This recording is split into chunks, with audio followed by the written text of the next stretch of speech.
Open up your device with the app. Open up your Civic Media app right now. Get ready to text.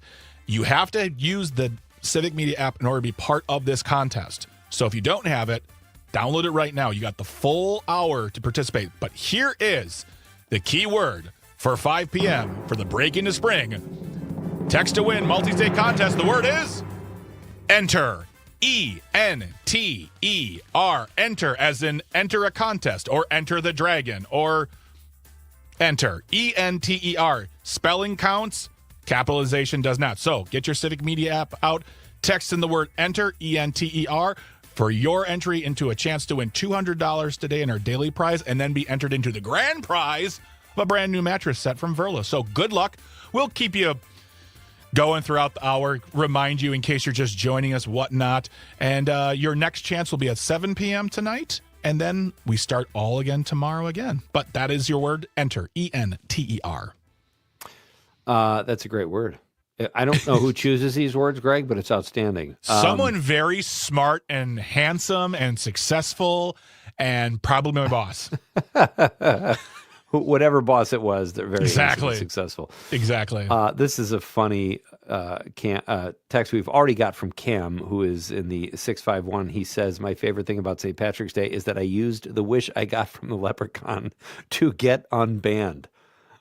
Oh, let's keep it that way, Cam. Okay. Yeah. There you go. That's great. Stu, listening on WMD. Oh, yes, WMDX in Jefferson is assuming I'm Irish because I have red hair and my last name starts with a MC.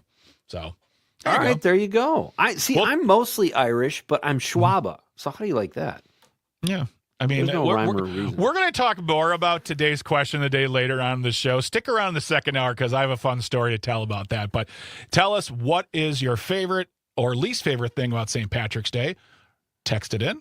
Call us later because we'll talk about it later. But and drop a comment on the live stream. And then also, enter. E-N-T-E-R is the word for the contest. So good luck, I think we're ready. I mean, except for the fact that, Pete, we don't have Domly made tacos here. Missed opportunity. You're the one who brought this up, buddy. So we're going to keep on bringing this up for forever. But right. I think we're ready to move on to the three things. Let's do it. The first big story.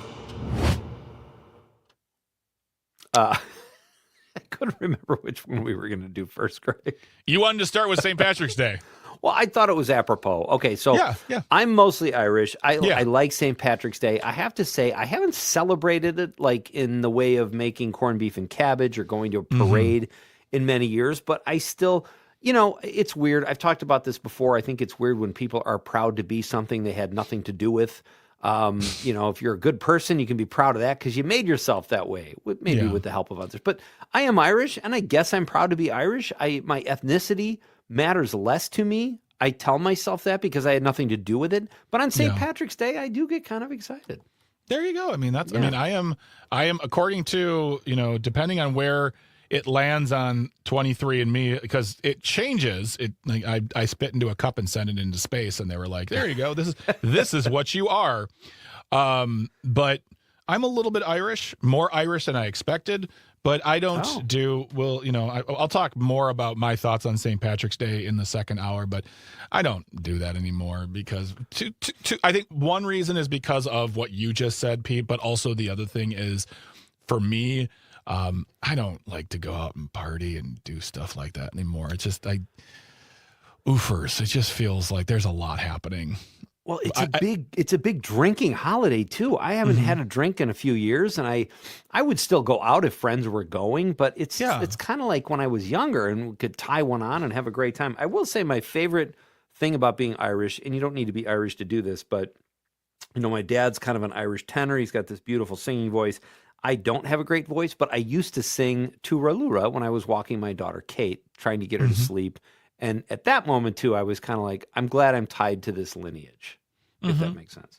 Well, there's also always the opportunity of doing research into where your family comes from specifically in those places. I mean, I feel like there's opportunity for folks to go out there and learn more about themselves, especially now. We have so many ways to not just like it. family stories are great. The oral tradition is great in the family to like talk about where you come from. But honestly, like I think it would behoove people to really do deep dives into where they come from, because I think it just gives you a roundabout idea of yourself as well as how you connect with others, especially when we talk about this conversation of like, America, we are a nation of immigrants, and people want to say like, oh, we want to say we're a nation of immigrants and we're like, no, I'm an American. But then you're like, but I'm Irish. It's like, well, you can be all of those things. But I think it just makes more sense to then find out about yourself and where you come from. I just see nothing but benefit. I see nothing but benefit. And even if I found out, like my relatives, I guess, are from County Cork, if I found out like one of them was a horse thief, I would think that's really cool. I don't have that history. I don't know. I would love it to find there was a rebel in the family. You do not know. Who knows? It's true. Very true. If Larry David found out on a TV show that his like great-great-grandfather fought for the Confederacy and he never knew, there may be a horse thief in your family, Pete. I believe in you. It could happen. Well, fingers crossed. We'll see. Fingers crossed. Absolutely. But we'll get more into that in the second hour. Plus, we will get more into our big three things because we got things to talk about here, folks. Then coming up after the news, we're talking to Civic Media meteorologist Mace Michaels. That's just fun to say. More about that, and I'm very just it's a fun show so far. Happy St. Patrick's Day, Pete. Happy St. Patrick's. I think it's going well so far. We'll keep at it. Top 5, I must say. All right. You are watching or listening to Nightlight with Pete Schwaba and Greg Bach here on the Civic Media Network. Don't go anywhere. Stay tuned and stay close. The day called me a fool. I could no longer stand it. Blood began to boil. Temper I was losing. Poor old Erin's oil. They began abusing her on me. Some inside my shillelagh on the cry. Galway boys come by and saw I was a hobbling with the loud hooray. Joined in the affray. Quickly cleared the way for the rocky road to Dublin. 1, 2, 3, 4, 5. Hunt a hare and turn her down the rocky road. All the way to Dublin. Whack for Lollipop.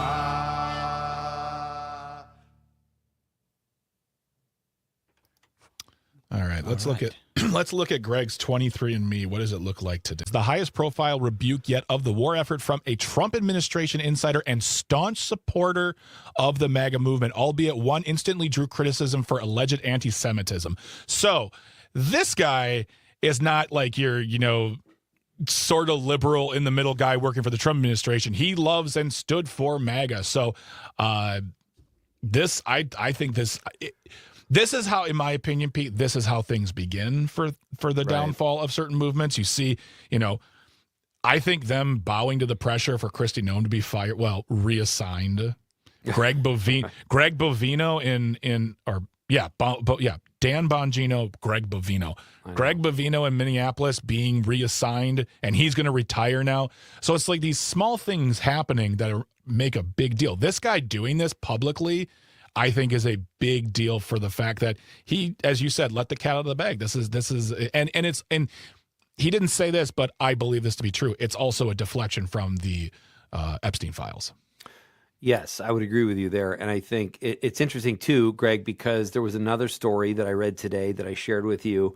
A guy that's big in the Twitterverse, big right-wing poster, Milo Yiannopoulos, I think I'm saying that right. He said... Who cares if you say his name right? He sucks. Go on. Go on. But I had my doubt. I know Trump. He's a showman. He's, does big things to promote himself. That assassination attempt... I'm not saying I have definitive proof. I don't, obviously, but there was something, the timing, everything about it just seemed suspicious. This guy is coming out now and saying he doubts it. Here's what's interesting, though, Greg. He says he doubted it from day one. Yeah. So you doubted it from day one, but you stuck with him all this time, and now you're coming out because the ship is taking on water. You're still just as bad a person if you're not saying something initially because someone died, Yeah. So I don't know. There's issues in the MAGA world right now, though, for sure. Milo Yiannopoulos is a terrible person. So whatever happens to him, whatever. He is a disgusting human being. And I'm surprised that he is casting doubt. I won't say he's jumping ship, but he's casting doubt. But then again, he's a grifter, and grifters got to grift, and you got to at all length, you have to protect yourself. And when you realize that there's no more value in it for yourself. Yeah, of course, because he needs headlines, because the last time we were talking about him, it's when he said, well, what's so wrong with certain forms of pedophilia? Is that bad? Is that bad? Did he say that? Yeah. Oh, yeah. He's a terrible, terrible, terrible person. Oh, dear. Oofer's bad. I was at a couple parties with him. I thought he seemed like a great guy. How wrong was I? No, never had the pleasure. I do think he's weird. I've seen him on talk shows, but I didn't know that. That's on another level. Yeah, he's a god-awful, awful person. He's at a lower level. I could talk about him for an hour and just bore you to tears. But I won't do that. No, don't worry. I'm glad you brought it up, because it's important to talk about the downfall of things that are terrible.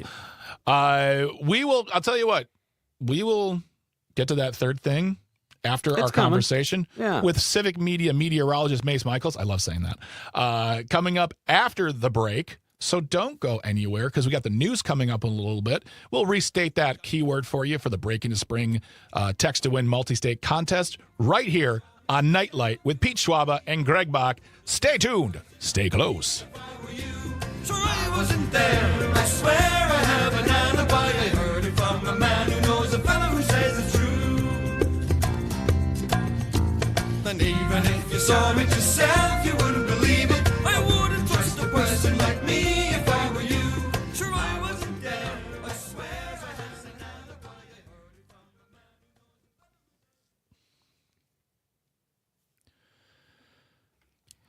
All right. It looks like we have Harrowing 3 inches of snow. Oh, my goodness. But, and I think a lot of people are like, oh, my gosh, why is this happening? But we have to remind ourselves, Mace, it's March, it's still winter, and this is Wisconsin. We followed such a warm period. I think that's why it was like, hello, back to winter again. It just felt odd. Same thing. I'm in the Minneapolis area, and we have been so warm. We have no snow in my backyard. And then, here we go to this. Obviously not the 30 inches Pete saw up north, but this has just been quite a storm for forecasting and just to be out with. It slowed down so many folks and caused so many problems, obviously. Mace, here in Northeast Wisconsin, we like to call it a 32-inch dusting. It was intense. Sorry, I was off a couple inches. It might be 30. You're the guy. Listen, I defer to you, obviously, but what part got the worst? Like, are we in the worst if we got 30 inches? I know Wausau got hit somewhere in the UP. Who got it the worst as far as you're concerned? The zone of the heaviest snow started in southern Minnesota, and that was roughly 20, and then went up right through to just north of Durand, Osseo, and that was around 22, if I remember right. And then, like you said, Wausau up to you was the band that got into the 25, 30-plus inch stuff. Just a crazy amount of snow, and in a short amount of time, a day and a half. So it dumped for that day. Yeah. I'm going to ask a question. It's going to be really dumb, but I'm going to ask it anyways because I'm just, me. Does this seem like possibly the last big snowstorm of the season, or what are your numbers looking at right now? What are you seeing for at least the next 7 to 10 days? And should we stay hunkered down? It's a safe bet that I wouldn't have to forecast another 30-inch storm. So okay. All right. I'll go out on a limb for that. It also looks like the jet stream pattern's just going to shift a little more northwesterly, and that tends to bode better with quicker moving systems and less moisture / energy. So you get these little clipper type lows or fast moving fronts that zip through, but they don't bring a lot of problems. So you might get a little shot of rain, a little shot of snow, depending on where you are, and then they move through rather quick. It also looks like we're going to warm up. That's, part 2 of this. Yeah. Mm-hmm. Yeah. Does this mean any? Oh, I'm sorry, Mace. No, go ahead. We're just filling it. We're gonna warm up substantially, which it's going to get sloppy, and we're going to melt the snow.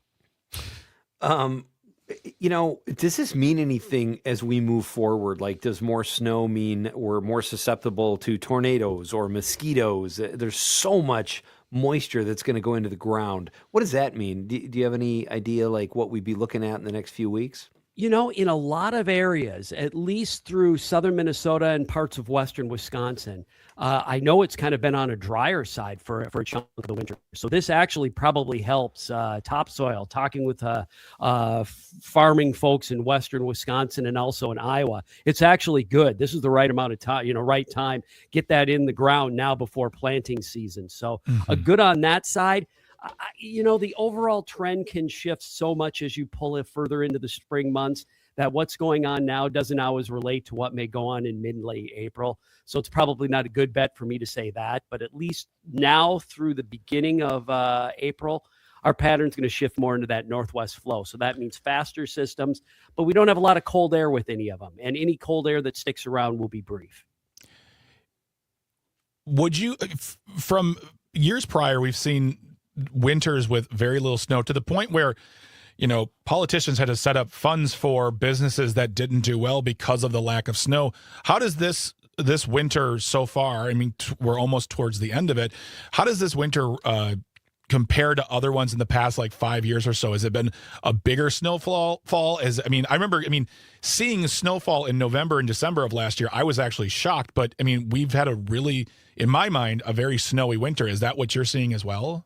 It really depends on where you are. It started that way. And then I think, especially for us, for my side, we're over here in eastern Minnesota, western Wisconsin, we've had a couple of decent snowstorms and shots of cold air, but we were running behind on precipitation. Now, yes, over your way, there's definitely been more. So it's, the typical Midwest type situation where some areas really get a lot and then others don't. I feel like the lake effect season was really going there for a while for like folks in northern Wisconsin and the UP. And then it kind of backed down a little bit. And now it's sparked up with this storm a touch, but it really didn't seem like anybody was excessive. We weren't into the huge amounts of snow that lasted for persistent amounts of time. Our guest is Mace Michaels. He covers weather for Civic Media. He is also a proud employee of Severe Studios. He does all the work and predicts the future, basically, so that we don't have to. Tough job. Mace, yes. I wanted to ask you, when I live in Marinette, Greg is only like 180 miles south of me. There are days it's 30 degrees warmer in Milwaukee than it is here. Does that seem fair? No, it doesn't seem fair. But it's not surprising to me either. It's horrible. Apparently, Mace Michaels is both meteorologist and Pete's therapist. Is that fair? It's warmer down there. Is that fair? It's terrible. I know you're a big baseball fan, buddy. How is spring training going for the Twins? They're a younger team, so we will see. Yeah. This will be quite a year, I have a feeling. I have to be good though. I'm a Twins employee, so I'm a fan all the time. Wow. Anybody listening, if Mace is not employed by you, that's a miracle because he's a very busy guy. Well, busy is a question mark. I just work with a lot of places, so I juggle a lot of things at once, and other times I'm staring at the wall. So it's feast or famine. Mace, you got to reframe that viewpoint. You're in the hustle, is what you're in the hustle. Oh, yes, that is what my friend who works over at the hip hop station here in town would say. Mace, you have hustle, and I'm like, yes, okay. Thank you. You're on that meteorologist grind. That's what you're doing right now. Question I wanted to ask for you with regard to you mentioned it just a few moments ago, is that it's going to get a lot warmer in the later week. I know down here where I live, we're going to be seeing temperatures as high as 60 degrees on the weekend. And luckily for us, it was, I know, it's just not fair. Right. It's just not fair. Sorry, buddy. I appreciate that. Someone's on Team Pete. It's great. Now, for us in Kenosha, it's not that bad because we didn't get a very large snowfall. But for up there where Pete lives, are we going to see flooding then? Because if that weather's getting so warm, that snow is going to melt. Will we have to look out for the flooding? There probably will be some areas that see some flooding. It's just going to be kind of a question mark on how quickly it melts. I mean, if Pete is able to get up there in the 50 to 60, which probably won't happen right away, that would be a bigger problem. So hopefully we'll hope for a a slower, more gradual melt, but that would be my concern. Plus, if we got another system later on, maybe beyond the 2-week period, which doesn't seem to show up yet, but if things buckle just a little in the jet stream, that could change. And I'm looking at the longer pattern into April here real quick on one of the models, and we just kind of stay active, but we get back into at times a little more southwesterly flow. So that can bring up better chances for rain by the time we're into April. So expect a fairly active spring, it looks like right now, at least from what the models are saying. Does that sound fair to you, Pete? Look, I'm just a passenger here. Nothing is fair when it comes to weather for where I live, but I'm here voluntarily, and there's a lot of other good things about Meredith. I did look at my opening day forecast, and that's not good to do as a meteorologist 2 weeks out, and it's a quiet day right now. I hope it stays that way because I am working the opener. So I don't have anything to worry about because the Brewers have a roof. Yeah, baby. Yes, they do. Yes, they do. Mace, you're the best. Thank you so much for stopping by and sharing your thoughts with us. Love hearing your input. And of course. Have a great night, buddy. Anytime. You too. Anytime. All right. Take it easy, sir. Mace. Thanks. That is Severe Studios and Civic Media's own weather guru, meteorologist Mace Michaels. He just makes the weather fun. Like, I hear his broadcast throughout the hour, and he's got like this upbeat voice, and he's got great weather forecasts. I feel like we should have him back because it's just there's a good. It's fun. It's fun to talk about weather that's terrible. You know what's funny? I've fallen into that category now where I do talk about weather, and it used to drive me crazy when that would be like all people talked about, but it is fascinating. I mean, like these guys that chase storms. I know Corey does that. Like, that blows my mind. I mean, here's the difference. I mean, okay, if you chase storms or you know somebody who chases storms, I think that's very much a very exciting conversation. But there does come a point in your life, and I've been there too, where I'm sitting here going, oh man, the winter hasn't been very snowy this year. In the back of my head, I'm going, dude, you used to like own 22 guitars and play in a band. All right. What's wrong with you? Right. Why are you talking about the snow right now with a stranger at Farm and Fleet? Because that's what you do. That's good. That is when it's cold, though, it's good guitar playing weather. When you're holed up through the winter, it's fantastic. That's what I'm going to do when I get home. I'm going to play some guitar. What do you think the weather was like, Greg, when once famous unfair? That's what it was. No. Once famous Baywatch actress was arrested. Should we squeeze in our third big thing? Why not? Let's do it before we go to break. The third big story. Go ahead. I'm trying to find the story right now. I don't know where it went to. It was on my list here. Well, there it is. There it is. Okay.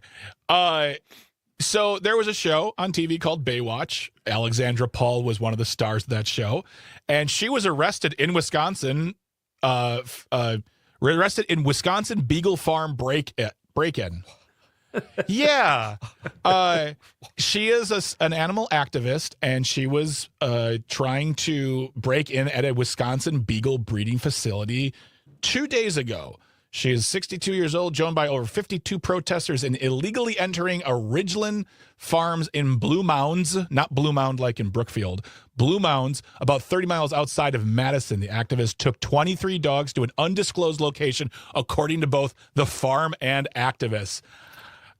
Way to stay active after the show gets canceled. I mean, look, if you're willing to do that and put yourself out there, good for you. I didn't even know there were beagle breeding farms. I didn't even know that was a thing. Well, I mean, essentially those sound like puppy mills to me. And if I had the wherewithal, I think I would do. I love my dog so much. I don't want anything to happen to any beautiful little puppers. And I don't know. I don't endorse crime, everybody. I thought you'd say that. But Alexandra Paul, good work. Somebody bail her out, will you? All right. We're coming right back. We'll remind you what the keyword is, and we're going to talk about Madison, which made a really cool list. Heard of it? Dom has. This is Pete Schwaba and Greg Bach on Nightlight. You've got the Civic Media Network.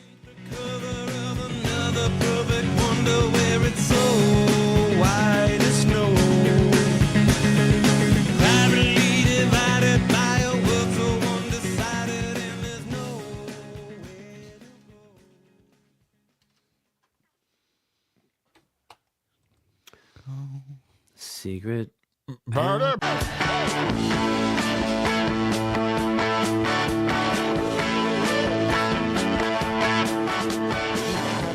Welcome back. This is Nightlight with Pete Schwaba and Greg Bach.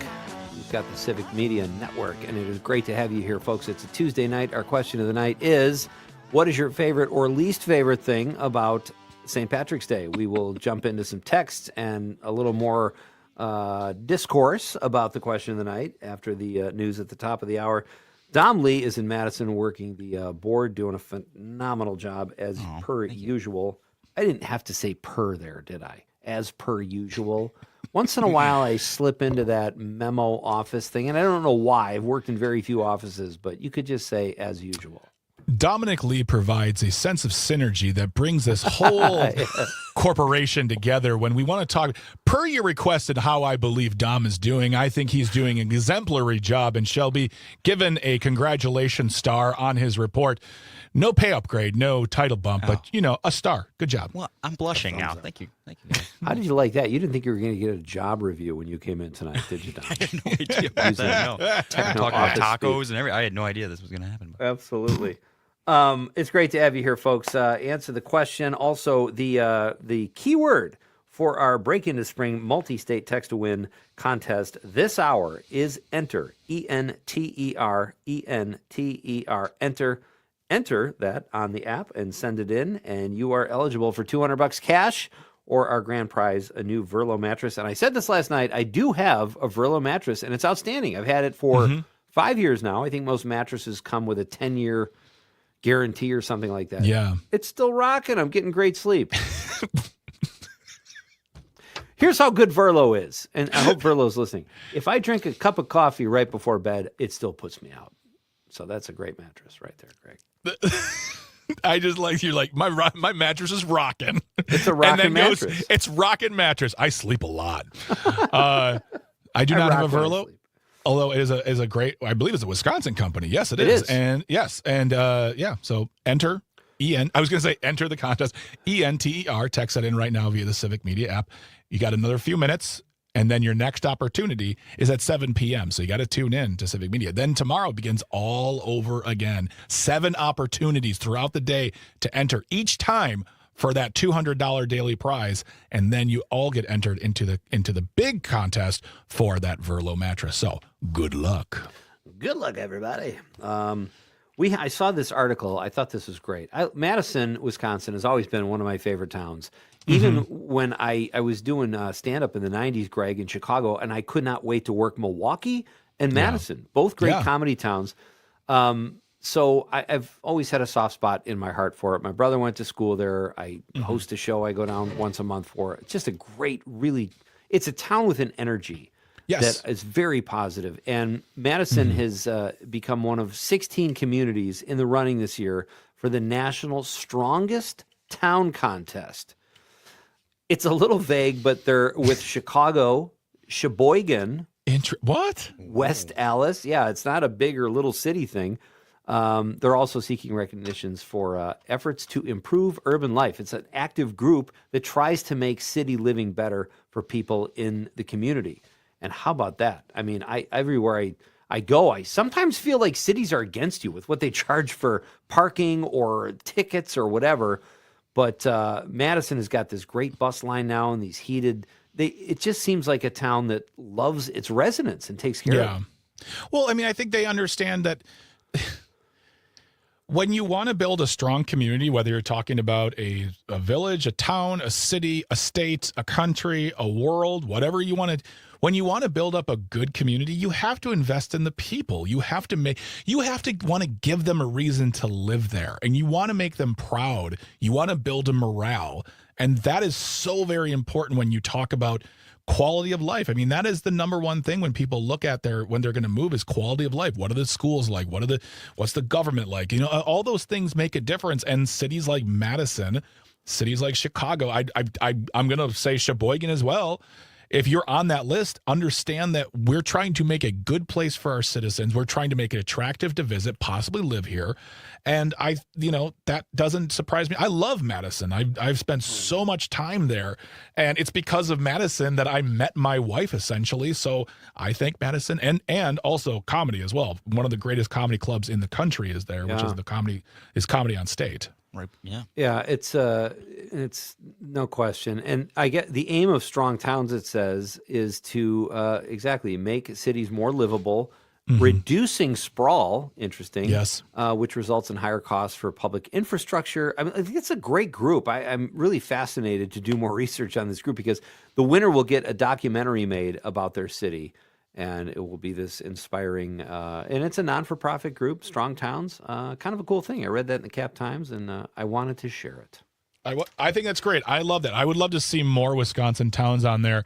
I think it's funny you let's see. Yes, you said Sheboygan, and I was driving up from Chicago back home the other day, and I saw a billboard that said, "Come to Sheboygan, Malibu of the Midwest." That is what they call themselves.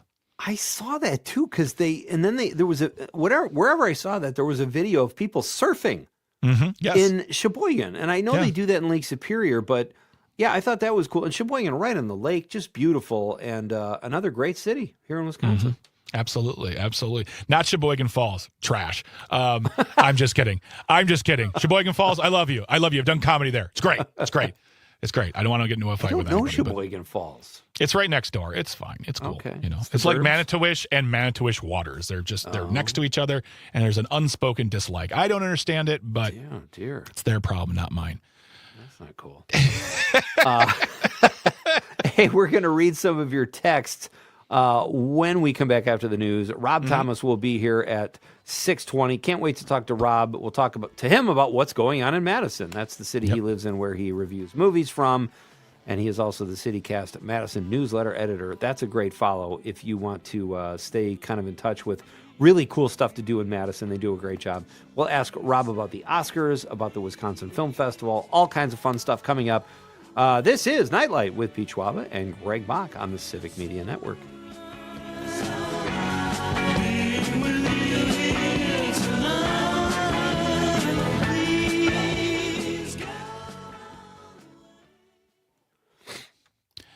I was wrong. The Cubs were formed in 18.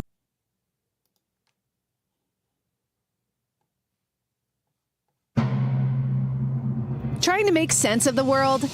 You've got Nightlight with Pete Schwaba and Greg Bach. Call our toll-free number now. Headlines, culture, and real conversation. And now, our feature presentation. Here's Pete and Greg.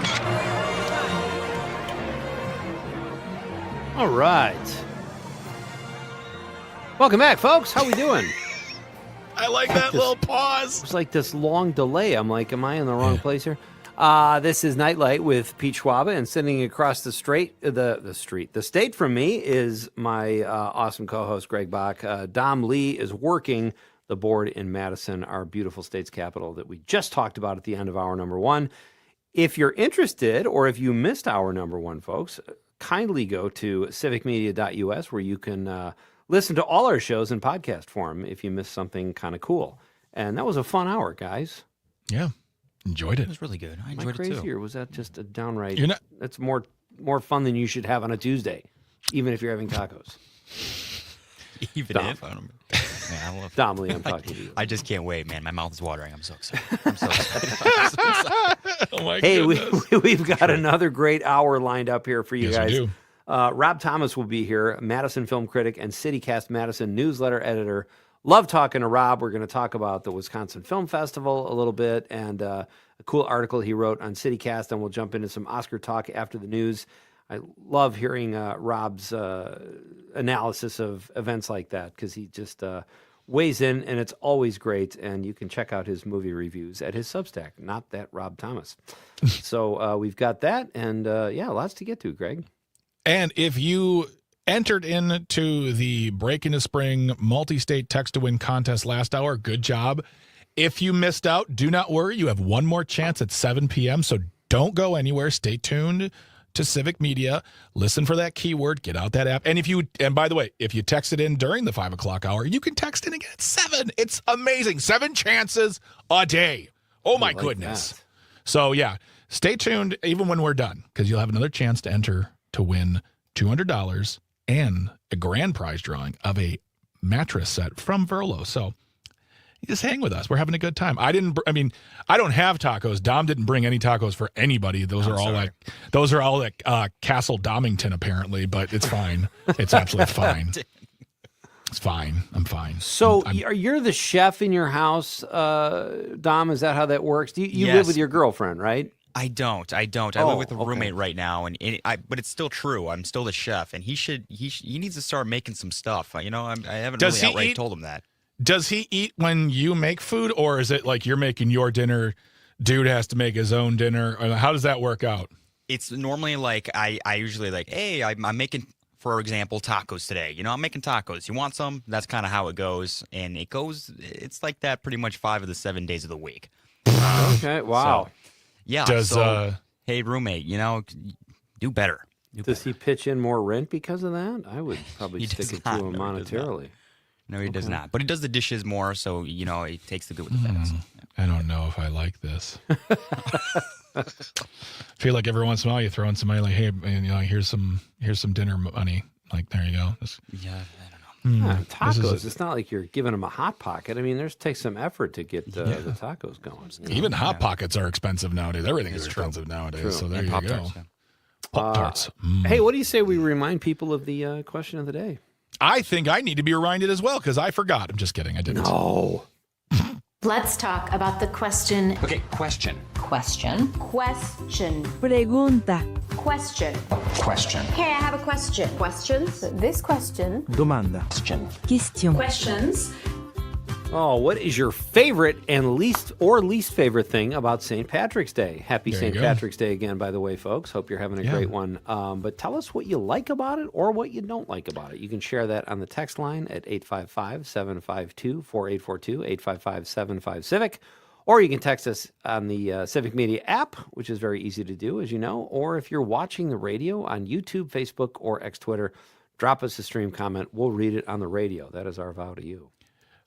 We'll start right with this live stream comment. Stacy Sue, listening on the live stream, says favorites are corned beef, St. Patty's Day parade with bagpipes, also turning the river green in Chicago. Whoop. Was that my stomach again? That was your stomach again. Must have been the stomach, yeah. Thinking about Dom's tacos. It's driving me crazy over here. Thank you very much, Stacy, for getting in touch with us. We really appreciate you. Let's see here.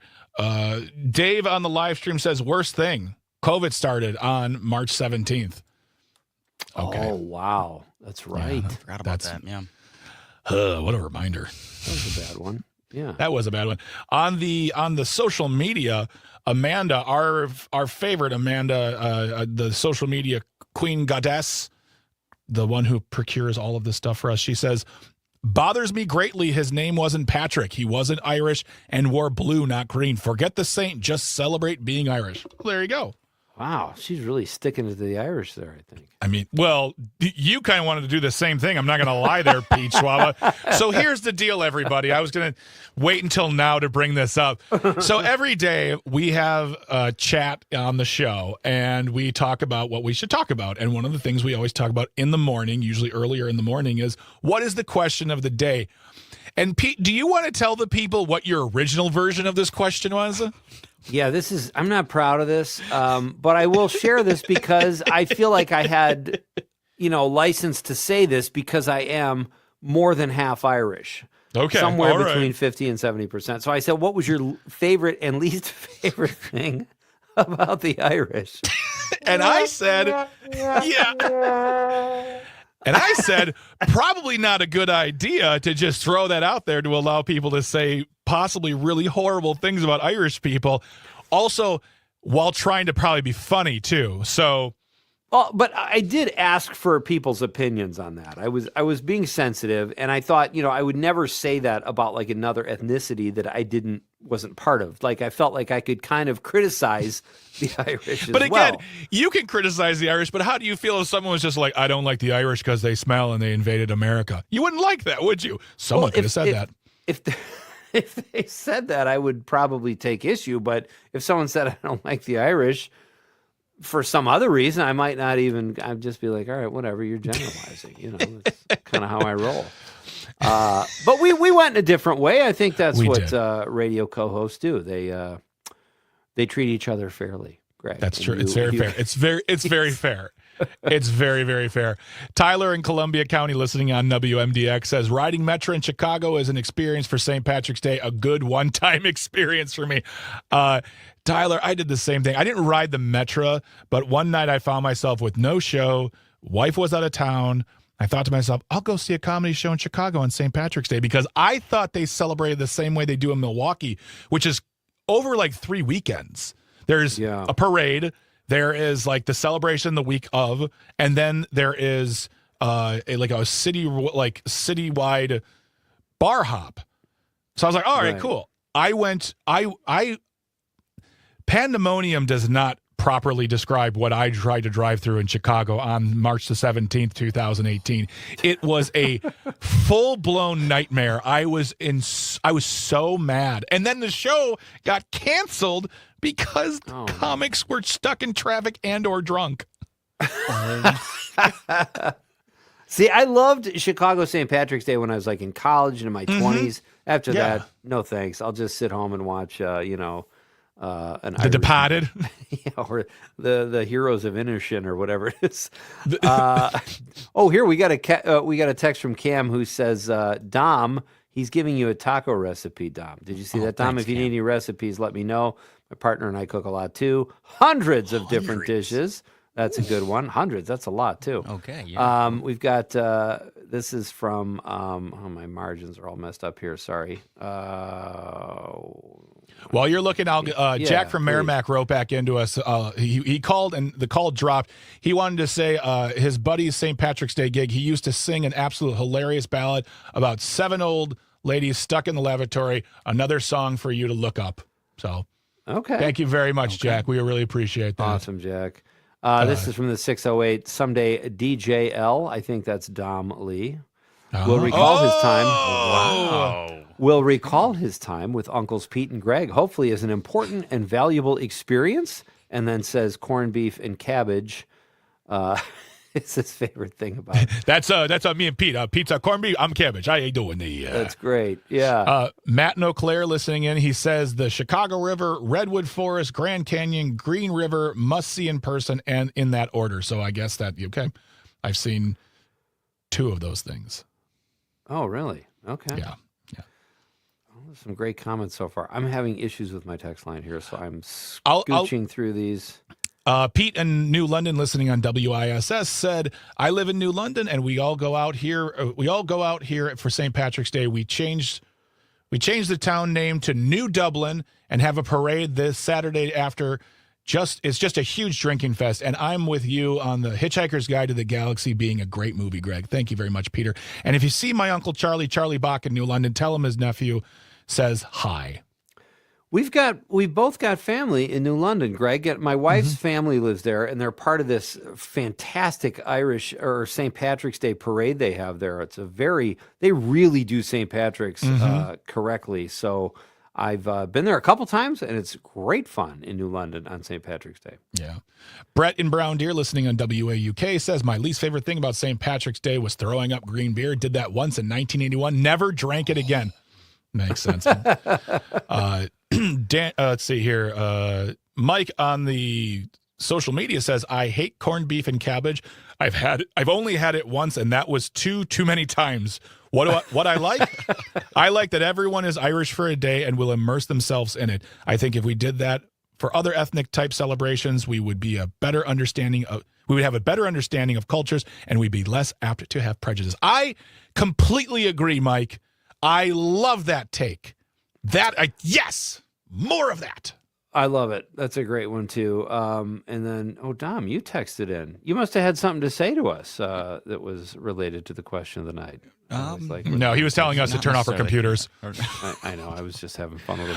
I see. I see. You had a little joke that was all for Pete. I'm trying. Pete. Yeah. No. Go by all means. Step on the punchline. We have so many keywords on the text line, which is so fantastic.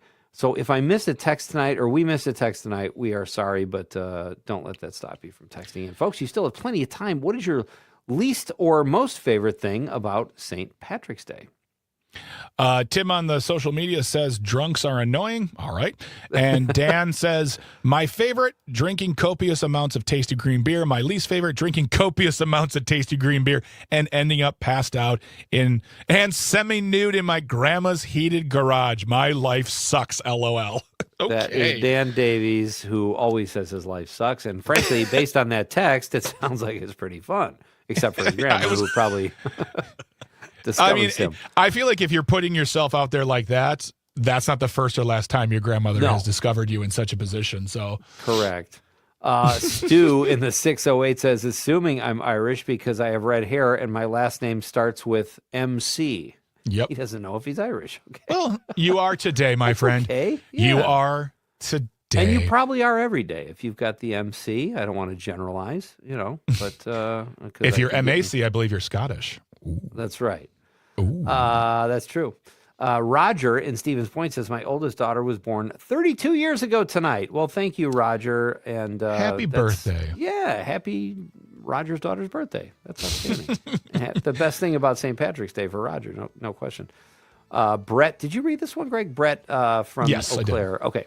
All right. Yeah. I think we're caught up on text. That's fantastic. We're caught up. We are caught up. And don't keep sending those texts and those live stream comments. Let us know what your favorite or least favorite thing about St. Patrick's Day is. We're going to be coming back with Rob Thomas here on Nightlight with Pete Schwaba and Greg Bach here on the Civic Media Network. Stay tuned. Stay close.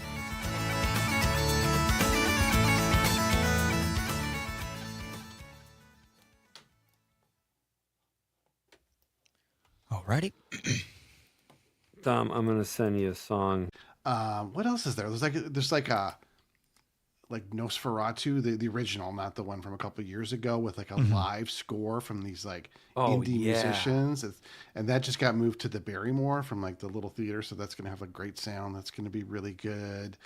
We were just talking about Black Bag, the new Steven Soderbergh movie, The Christophers with Ian McKellen is going to premiere there. I mean, some of these will come back around to the theaters, but a lot of them, this is really your only chance to see them on the big screen.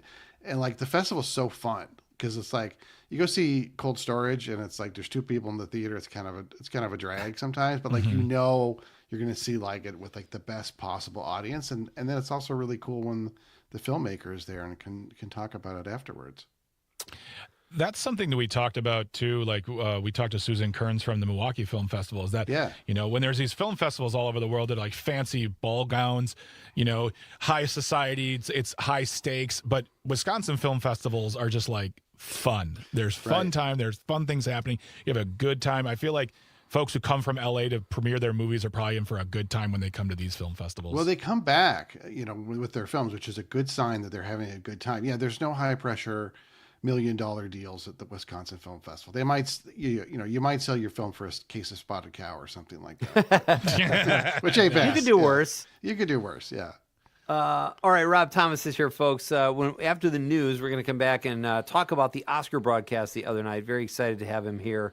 And we will do all that. I want to see Night of the Living Dead at the Chazen, Rob, on Sunday night. I'm hoping they don't schedule me doing a Q&A somewhere else because I really want to see that. I've never seen it before. Oh, your life is so hard. That's not fair, Greg. All right, we will be right back after news, sports, and weather with our guest, Madison film critic Rob Thomas. This is Pete Schwaba and Greg Bach on the Civic Media Network.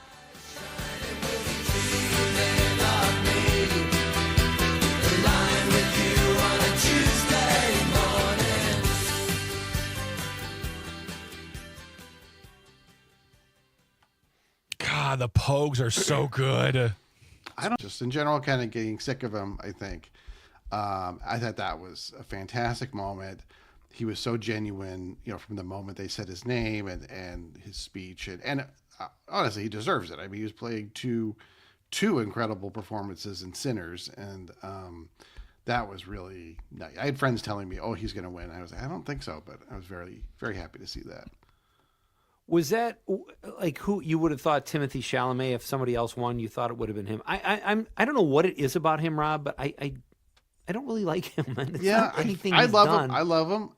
But like the character Marty Supreme is annoying, and and I think he was the way he promoted it, the movie. He was kind of brought out his most annoying side in some way, and then I think kind of realize, oh wait, this is maybe actually hurting my chances of winning an Oscar. He's also 30. Like, he's got a lot of career in front of him, and so so I think people are fine with saying. I mean, looking at Michael B. Jordan, who's actually been in acting since The Wire over 20 years ago. He's been and then through Friday Night Lights and Black Panther, and just a great career already, even though he's still fairly young. I think people felt very good about awarding him that. I think what's interesting for me personally is that, like, we talked about this with Matt Miller last week, and I felt like, I think one of the whole ballet, because Matt Miller actually put into context the fact that he didn't really say ballet and opera are terrible. He said out loud what Timothy Chalamet was saying with regard to his concern for film, and I get that. I don't know if that was so much the problem as the fact that his comments and actions at other award ceremonies, this need to want to win these and almost feel like, I have to do this. If I don't do this, I want this. Is like, yes, I know you want to win this. It's fine. Yes, be driven. That's good. But sometimes you got to keep those thoughts inside. It doesn't make you look good when you make comments about things, especially awards. You're going to make the overlords mad, and they're not going to give you what you want until you're like 50, and they finally like throw it at you because they're like, it's his turn. Right. Yeah, I think he approached it almost like an athlete would, like that kind of drive. And that's admirable, but also I think in the arts maybe it doesn't play quite as well or something like that. But yeah, and I think that's a big part of it is like when you're that young, you think, oh, we'll give it to him in 20 years when he does, Marty Supreme 3 or something like that. It's funny you bring it because of all the movies he's been, because this is his second nomination, I believe, or he was nominated last year for Bob Dylan. Yeah, was it for Bob Dylan? That? Yeah, I can't remember, but yeah. I mean, I know that apparently the Safdie, well, they're not together. Like the Safdie directors, whether it's Josh or Benny, whomever you're talking about at the moment, they can do no wrong in the world. And their movies are good. And A24 is A24. Right. But when I watched that trailer, because I'd heard people talking about it, and I didn't see the trailer until like a week and a half ago, I got done with it, and I turned to my wife and I said, did I just watch an SNL sketch? Because that's what this feels like. This feels like an SNL sketch. This doesn't feel like a real movie. It looks like something they wrote because it looks 10 kinds of ridiculous. And this is the big award. Like, this is what's being nominated. Like, there's a part of me that also says, okay, if a movie has a certain actor in it, they then just automatically get, like F1. Why was F1 nominated at all? Sorry, I'm getting into my place here. I'm sorry. No, I think, I can see that you're saying, like, are we going to give it to the ping pong guy, our highest honor? I love that movie, Marty Supreme, and, there's so much more going on there besides the ping pong, although the ping pong is actually kind of awesome. But it's not, like, One Battle is, like, a much more weighty movie, even though I think it's a lot of fun in spots. Same with Sinners, right? There's a lot going on there. So that might have been a factor. But I think it is kind of like what you're saying. He just kind of wore thin on a lot of people over the course of, like, these campaign seasons are so long. I mean, it's like it's mid-March and they started doing awards in like November, December. So yeah, now we get a nice 2-week break and then award season starts up again. That's right. It's interesting, Rob. We've talked before about Sinners versus One Battle After Another, and I almost feel like I wish they were out in separate years. Because I thought I told you this, I've enjoyed One Battle After Another a little bit more than Sinners, but I thought Sinners was a masterpiece on a few levels. And I just watched both of those films in the last 2 days. Is that fair to say, like, Sinners could have won a different year, but it was just up against another masterpiece by Paul Thomas Anderson, who also hadn't won an Oscar before the other night? Yeah, it's hard to say. I mean, I think that's true. They were my 1-2 best of the year list as well. Sinners just behind One Battle, and in a weaker year for sure Sinners would have won. It seemed like there were a lot of really good films, and the other thing is, I think, getting back to the reasons people have, I think people just thought it was Paul Thomas Anderson's time. He's never won an Oscar even for writing, and he's made so many good movies over really 30 years, I think, or almost 30 years was his first one, Hard Eight. So, he's in his mid-50s and he's obviously really vital, but like this was the movie that everyone was like, okay, we're going to finally honor him. And that's tough to beat, especially when Ryan Coogler is younger and has also made a lot of great movies, but obviously has more road ahead of him to make a lot more and can pretty much do whatever he wants now. So, I mean, that's the thing too, is I thought is like between him and his wife now, like he has made so much money for these studios, and he's got so much critical acclaim, not just popular acclaim, like he and his wife as a production team, because they produce together. I mean, they can go to the way of building their own studio at one point. I see no end in sight with their creativity, but also their business acumen is going to be very, very much a part of their journey. But and something that you talked about as well as other people when we talk about film is this notion of it's their time. It's, you know, they haven't won it, like, and we've seen examples throughout the years. And one I bring up is like, you know, Delroy Lindo has been acting for like 50 years, and he's been around for a long time. And the fact that, you know, Sean Penn got his third Academy Award. I mean, to me, like that notion of like, well, it's his time. It's like, well, and I'm not like saying, tell me the answer, but like it was Paul Thomas Anderson's time, but it wasn't Delroy's time. It wasn't, you know, it was Michael B. Jordan has been acting for a long time, but he's 39. Timothy Chalamet is 30. Right. Like, it just feels like every way to explain why Oscars are given out, there's always someone at that same ceremony where like, but what about that person? Yeah. Why didn't they get it then? Or why did they get it? You know, it's a very weird system. It's hard to wrap your brain around. Yeah. I mean, because it's people voting, and people have a lot of different ideas and motives going in, you know, and that was honestly, Sean Penn winning was a real surprise to me. His third one. I mean, I think he's great in one battle, but like, that whole category was really stacked with Delroy Lindo, Stellan Skarsgård. I thought Jacob Elordi was amazing in Frankenstein. Benicio del Toro was also great in one battle. Like, that was my favorite performance in the film. So, but Sean Penn was maybe the showiest, but you know, the guy didn't even show up at the ceremony. Probably because you couldn't smoke in the auditorium. And he was in the Ukraine. Oh, was he? Yeah, we was hanging with Zelensky, and it's interesting because I think Sean Penn deserved it. He took big swings with that. That could have come across as caricaturish. He crushed it, and the fact that he's in the same category with Benicio del Toro, they're both supporting actors, but Sean Penn stole that movie, so to speak, from a supporting actor standpoint. Like, sure. I just thought he was, and Delroy Lindo's great in a lot of stuff. I didn't think his performance compared to Sean Penn's, though, in Sinners. He was great, but Sean Penn just put himself out there. It worked. I thought he was great. Yeah. I think with all the comedy that was happening, of all the written jokes that happened that night, the best line was from Kieran Culkin when he says, "I will accept on behalf of Sean Penn, who couldn't be here or probably doesn't want to be here." I'm like, I love that. I love that so much. Yeah. Just so good. Yeah. I mean, you said it too. Like it was, and I apologize to Pete and Dom for repeating what I said last week, but no, yesterday, because today is Tuesday, yesterday is Monday. My goodness, time's a construct.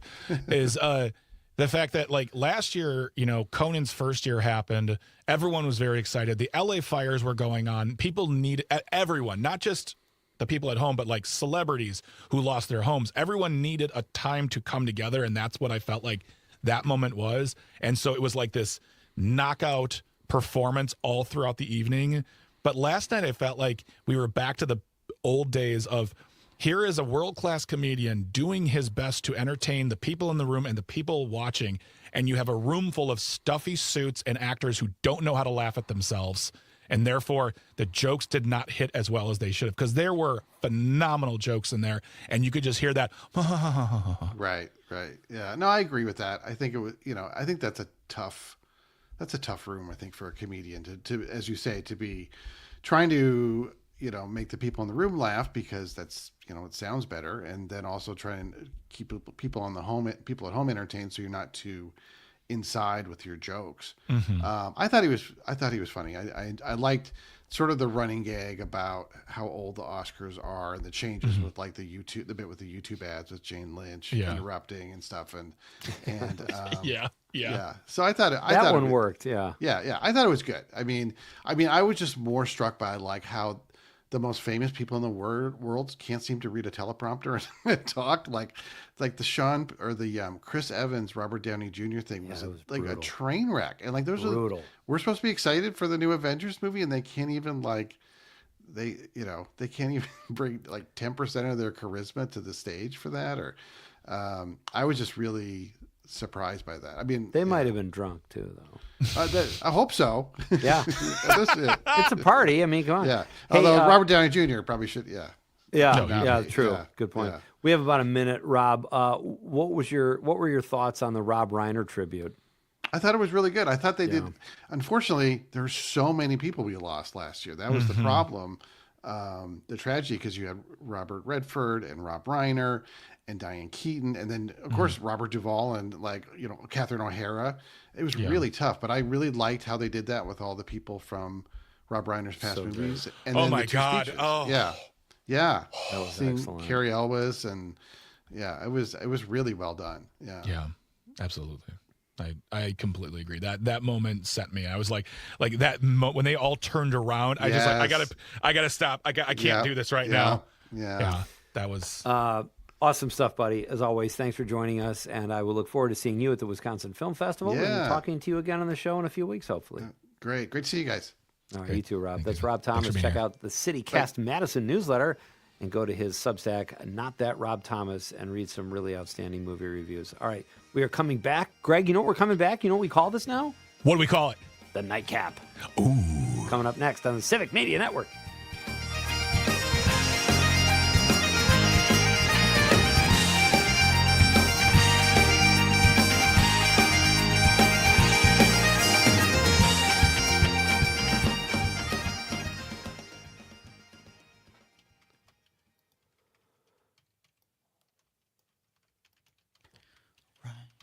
Dom, what was that song? Timothy Chalamet, even if he was misinterpreted, don't rip another art form. These are beautiful things that have been around. We need them desperately. So I'm all for award shows and selling anybody who puts themselves out there creatively. Janet in Madison, listening on WMDX, says Timothy Chalamet has been nominated 3 times so far. First for Call Me By My Name, then A Complete Unknown, and then this year for Marty Supreme. He will get an Academy Award someday. He will, and it might not be when he wants it. It might only be one as an entire career. But guess what? Winning one Oscar, you're still way up on like billions of people. Right. So exactly. Did we get Tyler's text writing Metro? We read that. Yeah. Right. Yes, we did. Yes, we did indeed. Okay. I think we have one more social media text here. Donna Marie says her favorite thing about St. Patrick's Day is drinking and singing. So there you go. That's a fine answer. I went out for, today is St. Patrick's Day. I'm not doing anything. I'm gonna go get my dog. I'm gonna pet her. I'm gonna go home. But I guess we celebrated this past weekend by having a Bloody Mary on Saturday morning, like we always do. That was my celebration. A non-alcoholic beer tonight, Greg, and I'm gonna celebrate Dom's tacos. He's gonna feed his roommate as he does a little too often, it sounds like, but. And I'm going to celebrate both of you. It was fun celebrating St. Patrick's Day with 2 swell guys. Aw, thanks, buddy. Thanks. That's just, you're too nice for whiskey. Yeah, I'm going to have a whiskey. I'm going to have a whiskey with my taco tonight. Are you old enough? Yeah. Well, yeah.